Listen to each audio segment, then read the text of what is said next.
कर मेरे सभी प्यारे दोस्तों को आशा करता हूँ आप सभी ठीक हो गए। आज हम 7th क्लास की पॉलिटी का जो 6 चैप्टर है वो कवर अप करेंगे। भाई ये क्या है, संचार माध्यमों को समझना। भाई संचार माध्यम जिससे हमें भी कोई जानकारी मिलती है, जिससे हम बातचीत करते हैं एक दूसरे से, या जैसे अखबार हो गए उनको, इसके बारे में बताया गया। भाई कोई भी अखबार है, कोई एक पक्ष को दिखाएगा, दूसरा अखबार दूसरे पक्ष को दिखाएगा, या भाई वो कौन कौन से कार्यक्रम कर सकते हैं, भाई सेंसरशिप क्या होती है, या भाई कोई कभी सरकार किसी मूवी वगैरह को या किसी न्यूज़ को प्रकाशित करने से उनको रोक सकती है। तो इस बारे में आज इस चैप्टर में हम इसके बारे में पढ़ेंगे। ठीक है, संचार माध्यमों को समझना। इस पाठ में आप मीडिया यानी संचार माध्यम के बारे में विस्तार से पढ़ेंगे। आप जानेंगे कि यह कैसे काम करता है और कैसे हमारे प्रतिदिन के जीवन को प्रभावित करता है। ठीक है, स्टार्ट करते हैं भाई। स्थानीय मेले की दुकान से लेकर टीवी के कार्यक्रम तक जो आप देखते हैं, इन सब को संचार माध्यम यानी मीडिया कहा जाता है। मीडिया अंग्रेजी के मीडियम शब्द का बहुवचन है और इसका तात्पर्य उन विभिन्न तरीकों से है जिनके द्वारा हम समाज में विचारों का आदान प्रदान करते हैं। मीडिया का अर्थ है मतलब जिनसे हम बातचीत करते हैं या दूसरे विचार सुनते हैं, अपने प्रकट करते हैं। माध्यम क्योंकि मीडिया का संदर्भ संचार माध्यम से, इसलिए हर चीज़ जैसे फ़ोन पर बात करने से लेकर टीवी पर शाम के समाचार सुनने तक को मीडिया कहा जा सकता है। टीवी, रेडियो और अखबार संचार माध्यमों के ऐसे रूप हैं जिनकी पहुंच लाखों लोगों तक है। क्यों भाई, टीवी हर जगह चलते हैं भाई, ज़्यादातर अखबार भी वही रोज़ के बहुत ज़्यादा छपते हैं, सभी वही हुआ करवाते हैं, तो इनकी बहुत ज़्यादा दूर तक पहुँच होती है। देश और विदेश के जनसमूह तक है, इसलिए इन्हें जनसंचार माध्यम या मास मीडिया कहते हैं। संचार माध्यम और तकनीक। आपके लिए संभवतः संचार माध्यमों के बिना अपने जीवन की कल्पना करना भी कठिन होगा, लेकिन केवल टीवी और इंटरनेट के विस्तृत उपयोग हाल ही में शुरू हुए हैं। इनके प्रचलन में आए अभी 20 वर्ष भी नहीं हुए हैं। जनसंचार माध्यमों के लिए प्रयोग में आने वाली प्रौद्योगिकी निरंतर बदलती जा रही है। ठीक है भाई, पहले क्या था, 2G था, 3G, फिर उसके बाद 3G आ गया, जिससे भाई लोग क्या करते थे, पहले बहुत कम भाई यूट्यूब वगैरह का इस्तेमाल करते थे। फिर उसके बाद भाई 3G आ गया और ज़्यादा, फिर 4G, अब भाई 5G भी आ गया, 6G भी आने लग रहा है। तो उससे क्या भाई लोग ज़्यादातर भाई यूट्यूब पर एक वीडियो देख पा रहे हैं भाई। ठीक है, अखबार अखबार टेलीविज़न और रेडियो लाखों लोगों तक पहुंच सकते हैं क्योंकि इनमें एक विशिष्ट प्रकार की तकनीकी का प्रयोग किया जाता है। हम अखबारों और पत्रिकाओं की छपे हुए माध्यमों के रूप में और टीवी तथा रेडियो की इलेक्ट्रॉनिक माध्यम के रूप में भी चर्चा करते हैं। आपके विचार में समाचार पत्रों को छपे हुए माध्यम क्यों कहा जाता है? आगे पढ़ने पर आपको पता चलेगा कि ये नाम संचार माध्यम द्वारा प्रयोग में लाई जा रही तकनीकों से संबंधित है। नीचे दिए गए चित्र से आपको पता चलेगा कि पिछले सालों में जनसंचार माध्यम के इस्तेमाल में लाई जा रही तकनीक किस प्रकार बदलती है और आज भी बदलती जा रही है। भी टेक्नोलॉजी है, हर रोज़ चेंज होती रहती है, नई नई चीज़ें आती रहती हैं। पहले वही कीपैड में फ़ोन थे, उसके बाद टच में आ गई। ठीक है, ऐसे ऐसे जो टेक्नोलॉजी है वो उसमें परिवर्तन आता रहता है। तकनीक तथा मशीनों को बदलकर अत्याधुनिक बनाने से संचार माध्यमों को अधिक लोगों तक पहुंचने में मदद मिलती है। इससे ध्वनि और चित्रों की गुणवत्ता में सुधार आता है, लेकिन तकनीक इससे भी अधिक कुछ करती है। यह हमारे जीवन के बारे में सोचने के ढंग में परिवर्तन लाती है। उदाहरण के लिए, आज हमारे लिए टेलीविज़न के बिना जीवन की कल्पना करना कठिन है। टेलीविज़न के कारण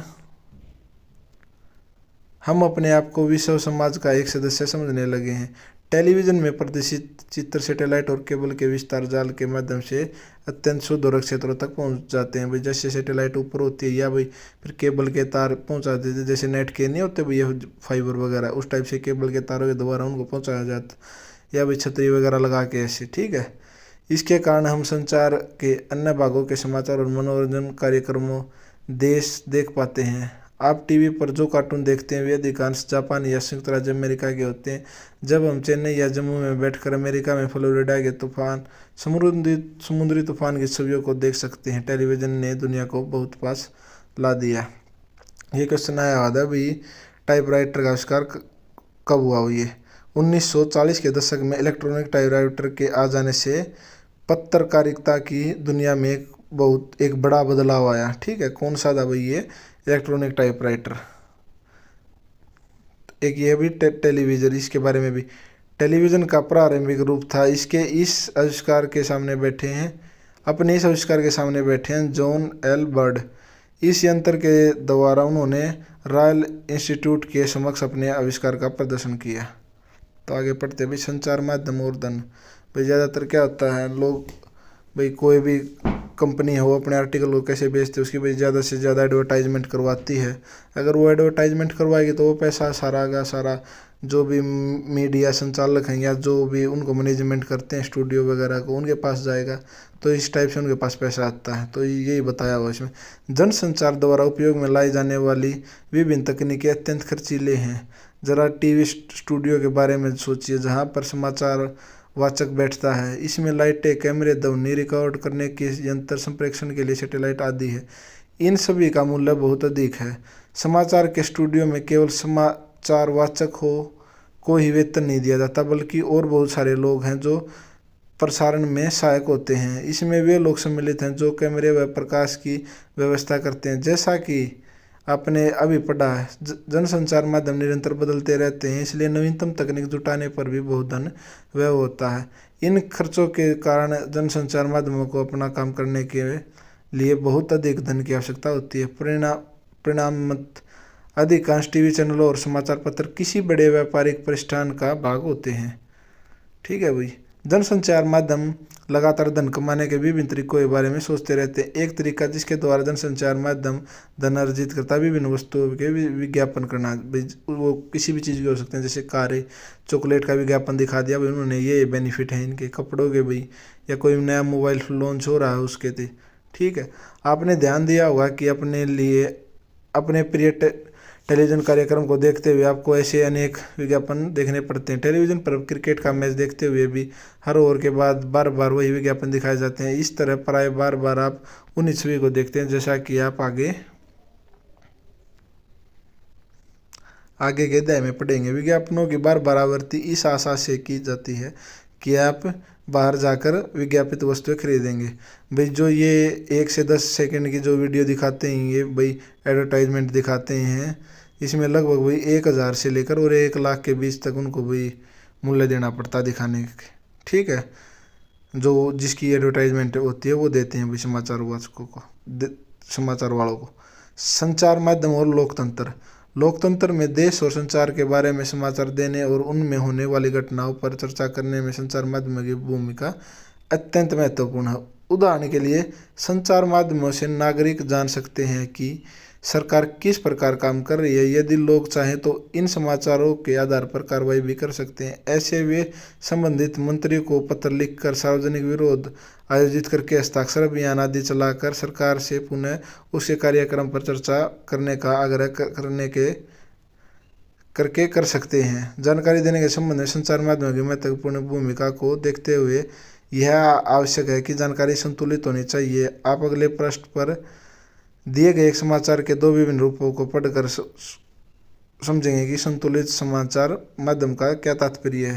भाई समाचार जो हमारे लिए कैसे बेनिफिट होते हैं, भाई कोई भी बिल पास होता है या कोई भी अनाउंसमेंट होती है या कोई भी मंत्री है या कोई एमएलए है, कोई भी अपने विचार रखता है या किसी कार्यक्रम को भी आयोजित करना चाहता है या भाई कुछ नई स्कीम लाना चाहता है, तो वो क्या करते हैं, प्रेस कॉन्फ्रेंस करके भाई वो समाचार जो मीडिया वाले होते हैं उनको बताते हैं। वो क्या करते हैं, या न्यूज़पेपर में उनको छाप देते हैं या फिर अपनी शाम को न्यूज़ चला देते हैं। उससे क्या होता है, हमें पता चल जाता है। अगर वो हमारे बेनिफिट में हो तो हम उसको भी स्वीकार कर लेते हैं, अगर वो हमारे बेनिफिट में नहीं हो तो भाई हम उसको भाई रोड जाम करके या रैली वगैरह करके इस टाइप से या हस्ताक्षर अभियान चलाकर हम उस पर कार्रवाई भी कर सकते हैं। दूसरी बात ये भाई कोई भी समाचार हो तो भाई वो बैलेंस होना चाहिए। ये नहीं कि भाई गलत चीज़ को ज़्यादा दिखा दिया और अच्छी चीज़ को कम दिखा दिया। ठीक है। आगे अब भाई इन्होंने 2 दे रखे हैं, ये 2 अलग अलग समाचारों की जो उनकी रिपोर्ट है। प्रदूषण फैलाने वाले कारखाने पर वज्रपात विरोध द्वारा चक्का जाम, यातायात रुका।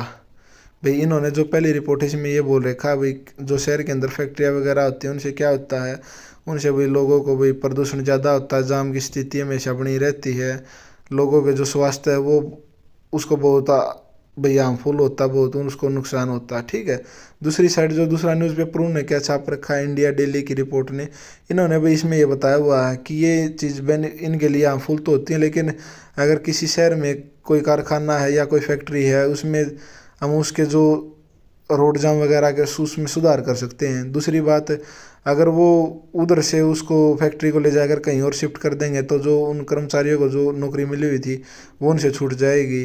दूसरी बात, तीसरी बात ये होगी भाई कि अगर वो वहाँ तक जाएंगे आएंगे, उनको ज़्यादा खर्च करना पड़ेगा, या कहीं ऐसी जगह उसको विस्थापित कर दें कि वो उनको आने जाने में तकलीफ़ हो, तो ये भाई जो लोगों की जो दिन की चर्या या जो अपने पेट के लिए करते हैं वो उनको भी फिर उसमें नुकसान होगा। ठीक है, वास्तविक तो यह है कि यदि हम इनमें से केवल एक समाचार पत्र पढ़ेंगे तो विषय का एक ही पक्ष जान पाएंगे। यदि आपने न्यूज़ ऑफ इंडिया पढ़ा होता तो आपको विरोधियों की बातें व्यर्थ उत्पात लगती। उनका यातायात व्यवस्था में बाधा उत्पन्न करना और अपने कारखानों में शहर में प्रदूषण फैलाते रहना आपके मन में उनकी बुरी छवि अंकित हो करता है। दूसरी ओर यदि आप इंडिया डेली पढ़ा होता तो आप जान जाते कि कारखाने बंद होने पर बहुत से लोग अपनी रोजी रोटी खो देंगे। ठीक है, जैसे ऊपर मैंने पहले बताया था, क्योंकि पुनरुत्थान के पर्याप्त अपर्याप्त हैं। इन दोनों में से एक भी विवरण संतुलित नहीं है। संतुलित रिपोर्ट वह होती है जिसमें किसी भी विषय पर हर दृष्टिकोण से चर्चा की जाती, फिर पाठकों को स्वयं अपनी राय बनाने के लिए स्वतंत्र छोड़ा जाता। ठीक है भाई, वो पहले ही ये नहीं करते कि भाई उन्होंने नेगेटिव छवि बना दी भाई उस फैक्ट्री के लिए, वो अपने न्यूज़पेपर में उसका नेगेटिव भी देते और उसका पॉजिटिव भी देते कि अगर वो उसको बाहर ले जाएंगे तो भी उनको जो वहाँ पे रहते हैं उनको रोजी रोटी को भी मतलब दिक्कत हो सकती है। तो फिर वो संतुलित रिपोर्ट होती। संतुलित रिपोर्ट लिख पाना संचार माध्यमों के स्वतंत्र होने पर निर्भर करता है। स्वतंत्र संचार माध्यमों से तात्पर्य यह है कि उनके द्वारा दिए जाने वाले समाचारों को कोई भी नियंत्रण या प्रभावित न करे। समाचार का विवरण देने में कोई भी उन्हें निर्देशित न करे कि उसमें क्या सम्मिलित किया जाना है और क्या नहीं। लोकतंत्र में स्वतंत्र सरकार माध्यमों का होना अत्यंत महत्वपूर्ण है, जैसा कि आपने ऊपर पढ़ा। संचार माध्यमों द्वारा प्रदान की गई जानकारी के आधार पर ही हम नागरिकों के रूप में कार्रवाई करते हैं। इसलिए यह आवश्यक है कि यह जानकारी विश्वसनीय और तटस्थ हो, मतलब यह जानकारी पूर्ण रूप से उनको वेरीफाई हो, ये नहीं कि भी उन्होंने कुछ भी गलत फलत छाप दिया। ठीक है, तथ्य तो यह है कि संचार माध्यम स्वतंत्र नहीं है। इसके मुख्यतः दो कारण है। पहला कारण सरकार का उन पर नियंत्रण है, यह भी पूछा गया था पिछली बार। जब सरकार समाचार के किसी अंश, फिल्म के किसी दृश्य या गीत की किसी अभिव्यक्ति को जन समुदाय तक पहुंचने से प्रतिबंध करती है तो इसे सेंसरशिप बोलते हैं। पूछ लिया जाता है भाई सेंसरशिप क्या होता है। भाई जब भी सरकार स्टे लगा देती है भाई ये चीज़ आपको मूवी में या कोई न्यूज़ आपको नहीं दिखानी, ठीक है, उसे सेंसरशिप बोल। भारत के इतिहास में ऐसा समय भी आया है जब सरकार ने संचार माध्यमों के ऊपर सेंसरशिप लगाया। इसमें सबसे बुरा समय 1975 से 1977 तक आपातकाल का था। सरकार यद्यपि फिल्मों का पर तो निरंतर सेंसरशिप रखती है, लेकिन वह संचार माध्यमों से दिखाई गई समाचारों में पूरी तरह ऐसा नहीं करती। सरकार द्वारा सेंसरशिप न होने पर भी आजकल अधिकांश समाचार पत्र संतुलित विवरण देने में असफल रहते हैं। इसके कारण बहुत जटिल हैं। संचार माध्यमों के विषय में शोध करने वाले लोगों का कहना है कि ऐसा इसलिए है क्योंकि संचार माध्यमों पर व्यापारिक प्रतिष्ठानों का नियंत्रण है। कई बार किसी विवरण के एक पक्ष पर ही ध्यान केंद्रित कराना इनके हित में। क्या होता है भाई, जो बड़े बड़े लोग होते हैं वो अपना यह पक्ष रखते हैं, दूसरा पक्ष उनको रखने का मौका नहीं देते, या उन पर भाई किसी प्रकार का राजनीतिक या पॉलिटिक्स इस प्रकार से उन पर दबाव रखते हैं। कई बार किसी विवरण के एक पक्ष पर ही ध्यान केंद्रित कराना इनके हित में होता है। संचार माध्यमों द्वारा निरंतर धन की आवश्यकता और उसके लिए विज्ञापन पर निर्भरता के कारण भी उन लोगों के विरुद्ध में लिखना कठिन हो जाता है जो विज्ञापन देते हैं। इसलिए व्यापार से गहन जुड़ाव होने के कारण अब संचार माध्यमों को स्वतंत्र नहीं समझा जाता। इसके अतिरिक्त संचार माध्यम किसी मुद्दे के खास पक्ष पर इसलिए भी ध्यान केंद्रित करते हैं क्योंकि उसे विश्वास है कि इससे विवरण रुचिकर हो जाएगा। इसी तरह यदि वे किसी विषय पर जन समर्थन बढ़ाना चाहते हैं तो भी मुद्दे के एक पक्ष पर ही ध्यान केंद्रित करते हैं। तो एक बार ये ऊपर का एक निष्कर्ष था, ये पढ़ लेते हैं। टीवी हमारे साथ क्या करता है और हम टीवी के साथ क्या करते हैं। चलो भाई, बहुत से घरों में अधिकांश समय टीवी चलता ही रहता है। हमारे चारों ओर की दुनिया के बारे में हमारे बहुत से विचार जो कुछ हम टीवी पर देखते हैं उसी से बनते हैं। यह दुनिया को देखने वाली एक खिड़की की तरह है। आपके विचार में यह हमें कैसे प्रभावित करता है? टीवी में अनेक प्रकार के कार्यक्रम आते हैं, जैसे सास भी कभी बहू थी, जैसे पारिवारिक धारावाहिक, खेल कार्यक्रम इत्यादि, कौन बनेगा करोड़पति। ठीक है, इसी प्रकार से, क्योंकि भी जो ये आते हैं हर कार्यक्रम के पहले, बीच में और अंत में विज्ञापन आते हैं, क्योंकि टीवी का समय बहुत महंगा होता है, इसलिए केवल वे ही कार्यक्रम दिखाए जाते हैं जो अधिकतम दर्शकों को आकर्षित कर सके। आपके विचार से ऐसे कौन से कार्यक्रम हो सकते हैं भाई जो आपको ज़्यादा आकर्षित करते हैं? क्या करते हैं भाई, टीवी वाले ज़्यादातर वही कार्यक्रम दिखाते हैं जिनसे भाई उनको लोगों को वॉच करते हैं, ज़्यादा भाई पसंद करते हैं। ठीक है, हमें यह सोचने की ज़रूरत है कि टीवी का हम पर क्या प्रभाव पड़ता है। यह दुनिया के बारे में हमारे दृष्टिकोण, हमारे विश्वासों, हमारे रुख और हमारे मूल्यों को कैसे बनाता है। हमें यह समझने की ज़रूरत है कि यह हमें संसार का अधूरा दृश्य ही दिखाता है। अपनी पसंद के कार्यक्रमों का आनंद लेते हुए भी हमें यह नहीं भूलना चाहिए कि टीवी के पर्दे से हटकर भी एक उत्सुकता भरा बड़ा संसार है। दुनिया में ऐसा बहुत कुछ हो रहा है जिसकी ओर टीवी ध्यान नहीं देता।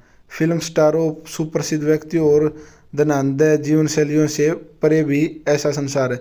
ज़्यादातर क्या करते हैं भाई, जो मीडिया वाले हों, ज़्यादातर जो सेलिब्रिटी हैं या जो पॉलिटिशियन, उनको ज़्यादा कवर करते हैं, और बाकी जो घटनाएं उन पर उनका बहुत ही कम ध्यान होता है। ठीक है, जहां हम सबको पहचानना चाहिए और विभिन्न प्रकार से अपनी प्रतिक्रिया व्यक्त करनी चाहिए। हमें ऐसा सजग दर्शक बनना चाहिए जो कार्यक्रम को आनंद भी ले और देखे गए और सुने गए प्रसंगों पर प्रश्न भी उठाए। ठीक है, भी ज़्यादातर क्या होता है, हम कोई हमें बार बार उसी को न्यूज़ को कोई टीवी या कोई क्रिकेट का मैच देख रहे हैं, कोई न्यूज़ देख रहे हैं, अगर हमको उसको बार बार में एक एडवर्टाइजमेंट देखनी पड़े तो हमको ये हो जाता, चलो भाई एक बार इसको कोई भी चीज़ है वो ले लेते हैं, ट्राई कर लेते हैं, क्या पता कैसे। जैसे आप मान लिया MDH का भाई एग्जाम्पल आ जाता है, उसमें भाई MDH की एडवर्टाइजमेंट आती है, तो क्या करते हैं लोग, एक बार ये सोचते हैं चलो एक बार तो लेके देख लेते हैं। ठीक है, मसौदा तय किया जाना, किन घटनाओं पर ध्यान केंद्रित किया जाए, इसमें भी संचार माध्यमों की महत्वपूर्ण भूमिका रहती है और इसी के आधार पर वह तय कर देते हैं कि क्या समाचार में दिए जाने योग्य है। उदाहरण के लिए, आपके विद्यालय के वार्षिकोत्सव की खबर शायद संचार माध्यमों में दिए जाने योग्य नहीं होगी। ठीक है भाई, आपके जो विद्यालय की है वो नहीं दिए, लेकिन यदि कोई प्रसिद्ध अभिनेता उसमें मुख्य अतिथि के रूप में आमंत्रित हो तो संचार माध्यमों की रुचि इसे अखबार में सम्मिलित करने में हो सकती है। कुछ खास विषयों पर ध्यान केंद्रित करके संचार माध्यम हमारे विचारों, भावनाओं और कार्यों को प्रभावित करते हैं और हमारा ध्यान उन मुद्दों की ओर आकर्षित करते हैं हमारे जीवन पर महत्वपूर्ण प्रभाव डालने और हमारे विचारों को निर्मित करने में मुख्य भूमिका होने के कारण ही प्राय यह कहा जाता है कि संचार माध्यम ही हमारा मसौदा या एजेंडा तय करते हैं। अभी हाल ही में संचार माध्यमों ने कोला पे में कीटनाशकों का स्तर खतरे के स्तर तक बढ़े हुए होने की ओर ध्यान आकर्षित करवाया कि भाई जो कोका कोला वो मान लिया हार्मफुल है। उन्होंने कीटनाशकों के अत्यधिक मात्रा में होने की रिपोर्ट प्रकाशित की और इस तरह हमें कोका कोला पेय को अंतर्राष्ट्रीय गुणवत्ता व सुरक्षा मापदंडों के अनुसार नियमित रूप से नियंत्रण करने की आवश्यकता महसूस कराई। उन्होंने सरकार के दबाव के बावजूद निडरतापूर्ण घोषणा की कि कोका कोला पीना सुरक्षित नहीं है। इस वृत्तांत को पेश करके संचार माध्यमों ने निश्चित रूप से हमारा ध्यान ऐसी विषय पर केंद्रित करने की कोशिश की है जिस पर यदि उनकी रिपोर्ट ना आती तो हमारा ध्यान जाता ही नहीं कि कोका कोला हमारे लिए हार्मफुल है। अगर वो रिपोर्ट नहीं देते तो हमारा उधर ध्यान जाता नहीं। अगर भाई हम किसी भी, जैसे हम हरियाणा में सोनीपत में रह रहे हैं तो हमें भाई पंचकूला या चंडीगढ़ क्या रहा हमें कुछ नहीं पता होगा, लेकिन जो संचार माध्यम है आज के टाइम पे फेसबुक से भाई, यूट्यूब से या और कोई जो सोशल साइट से उनके द्वारा हमें भाई वीडियो देखकर पता चल जाता है। कई बार ऐसी घटनाएं हो जाती हैं जब संचार माध्यम उन विषयों पर ध्यान केंद्रित कराने में असफल रहते हैं जो हमारे जीवन के लिए महत्वपूर्ण। उदाहरण के लिए पीने का पानी हमारे देश की एक बड़ी समस्या, भाई उनकी तरफ वो बहुत कम ध्यान रखते हैं, लेकिन उनको उसकी साइड ज़्यादा ध्यान रखना चाहिए। ठीक है, प्रतिवर्ष हज़ारों लोग कष्ट सहते हैं और मर जाते हैं क्योंकि उन्हें पीने के लिए सुरक्षित पानी नहीं मिलता या मेडिकल फैसिलिटी नहीं मिलती। फिर भी संचार माध्यम में इस विषय पर बहुत कम चर्चा करते हुए दिखते हैं। एक सुविख्यात भारतीय पत्रकार ने लिखा है कि कैसे वस्त्रों को नया रूपा कर देने वाले डिजाइनरों ने फैशन वीक में धनवानों के समक्ष अपने नए वस्त्र प्रस्तुत करके सभी समाचार पत्रों के मुख्य पृष्ठ पर स्थान पा लिया, जबकि उसी सप्ताह मुंबई ने अनेक झोपड़पट्टियों को गिरा दिया, पर वह किसी के इस पर जरा सा भी ध्यान नहीं गया। भाई कोई भी या फैशन वीक है या कोई भी, उनको क्या करते हैं लोग ज़्यादा प्रिय मानते हैं, उस साइड लोगों का भी ज़्यादा ध्यान जाता है, ठीक है। और जो ये हैं भाई कहीं पे कोई प्रशासनिक कार्य होगा उधर वही बहुत कम ध्यान जाता है। भाई एक ये इंपॉर्टेंट है, ये पढ़ लीजिए भाई एग्जाम्पल। भाई कुछ दलित महिला हैं यूपी में, वो भाई अपने अरे हर 15 दिन में एक न्यूज़पेपर निकालती हैं, अपने अपने बारे में वो बताती है, खबर लहरिया, तो आप पढ़ सकते हैं। उदाहरण दूसरा है, खबर लहरिया नामक एक समाचार पत्र का है जो उत्तर प्रदेश के चित्रकूट जिले के 8 दलित महिलाओं द्वारा हर 15 दिन में निकाला जाता है। और ये भाई क्वेश्चन वेरी वेरी इंपॉर्टेंट है, हर बार सीटेट में पूछा जाता है, हर बार, ठीक है। स्थानीय ये पूछा, स्थानीय कुंश बोली में स्थानीय बुंदेली भाषा में लिखित इस 8 पृष्ठ के समाचार पत्र में दलित से संबंधित विषयों, स्त्रियों के प्रति हिंसा और राजनीतिक भ्रष्टाचार से संबंधित रिपोर्ट होती है। भाई जो स्त्रियों के साथ गलत व्यवहार होते हैं, ठीक है भाई, या कोई जो दलित जाति उनके साथ गलत व्यवहार होता है, या कोई राजनीतिया है वो भ्रष्टाचार कर रहा है, उसके बारे में उसमें वो देते हैं। इस समाचार पत्र के पाठक हैं किसान, दुकानदार, पंचायत के सदस्य, स्कूल के शिक्षक और वे महिलाएं जिन्होंने अभी हाल ही में पढ़ना लिखना सीखा है। प्रजातंत्र के नागरिक के रूप में हमारे जीवन में संचार माध्यम बहुत महत्वपूर्ण भूमिका निभाते हैं, क्योंकि संचार माध्यमों के द्वारा ही हम सरकार के कामों से संबंधित विषयों के बारे में सुनते हैं। संचार माध्यम निश्चित करते हैं कि किन बातों पर ध्यान केंद्रित किया जाना है और इस तरह वह एजेंडा निश्चित कर देते हैं। यदि कभी सरकार चाहे तो सरकार माध्यमों को किसी घटना की खबर छापने से रोक सकती है, इसे सेंसरशिप कहा जाता है। भाई हमने ऊपर पढ़ लिया, अगर भाई सरकार चाहे तो उनको भाई प्रकाशित करने देती है, अगर वो सरकार नहीं चाहे तो वो उनको प्रकाशित नहीं कर सकते। आजकल सरकार ज़्यादातर क्या करती है, जो ज़्यादातर हिंसावादी न्यूज़ होती है ना उनको प्रकाशित नहीं करने देती, ठीक है। आजकल संचार माध्यम और व्यापार का घनिष्ठ संबंध होने से प्राय संतुलित रिपोर्ट का प्रकाश में आना कठिन हो गया है, ठीक है। इसे ध्यान में रखते हुए हमारे लिए यह सजग महत्वपूर्ण है कि समाचार से प्राप्त तथ्यात्मक जानकारी भी प्राय पुनः नहीं होती और एक पक्षीय हो सकती है। अतः हमें समाचार के विश्लेषण के लिए निम्नलिखित प्रश्न पूछने चाहिए। इस रिपोर्ट से मुझे कौन सी जानकारी मिलेगी? सामाजिक विज्ञापन क्या करते हैं भाई? सरकार व निजी संस्थाएं ऐसे विज्ञापन भी बनाती है जिनसे समाज में किसी बड़े संदेश का प्रसारण हो सके, ये सामाजिक विज्ञापन कहलाते हैं। या असुरक्षित रेलवे क्रॉसिंग को पार करने से संबंधित सामाजिक विज्ञापन प्रस्तुत है। भाई जो क्या करते हैं लोग, जहाँ पे भाई फाटक जो होती है उसके नीचे से बाइक वगैरह निकालते तो वो हार्मफुल होती है, तो भैया उनको भी जागरूक करते हैं कि ये भाई आपके लिए भाई हार्मफुल हो सकता है, आप ऐसा मत कीजिए। प्रकाशित, इससे तात्पर्य समाचार रिपोर्टों, लेखों, साक्षात्कार, विवरण आदि से जिन्हें समाचार पत्रों, पत्रिकाओं और पुस्तकों में छापा जाता है, जिन्हें उन्हें बहुत अधिक लोग पढ़ सके। प्रकाशित मतलब प्रकाशित करना, कुछ भी चीज़ है वो अगर हमें पता हो उसको हम लिख कर या बोल कर बता सकते हैं, उसको हमने डिस्क्राइब कर दिया। सेंसरशिप वो है भाई अगर सरकार चाहे तो वो उसको नहीं दिखा सकती, ठीक है, किसी भी चीज़ पर रोक लगाना। इसका तात्पर्य सरकार की उस शक्ति या अधिकार से है जिसके अंतर्गत सरकार कुछ विवरण प्रकाशित करने या प्रदर्शित करने पर रोक लगा सकती है। प्रसारण, इस पाठ में इस शब्द का प्रयोग टीवी अथवा रेडियो के कार्यक्रम के संबंध में हुआ है जिसको बहुत बड़े क्षेत्र में प्रेषित किया जाता है। सार्वजनिक विरोध, सार्वजनिक भाई ज़्यादातर एक समुदाय या एक गांव या एक शहर उस चीज़ के बारे में भाई विरोध उत्पन्न करे, हस्ताक्षर अभियान चला गया, रैलियाँ निकाल के। इसमें विशाल संख्या में लोग एकजुट होकर किसी विषय पर खुले रूप में अपना विरोध प्रकट करते हैं। यह प्राय रैली आयोजन, हस्ताक्षर अभियान तथा सड़कों को अवरुद्ध करके किया जाता है। ठीक है भाई, आज हमारा 6 चैप्टर कंप्लीट हो गया। कल हम अपना 7th करेंगे और फिर 8th करेंगे, उसके बाद हमारी 7th की पॉलिटी कंप्लीट हो जाएगी। भाई वीडियो को पूरा देखा करें और लास्ट तक, ठीक है। और भाई जो अपना चैनल है उसको लाइक और सब्सक्राइब करें। तो बहुत बहुत धन्यवाद।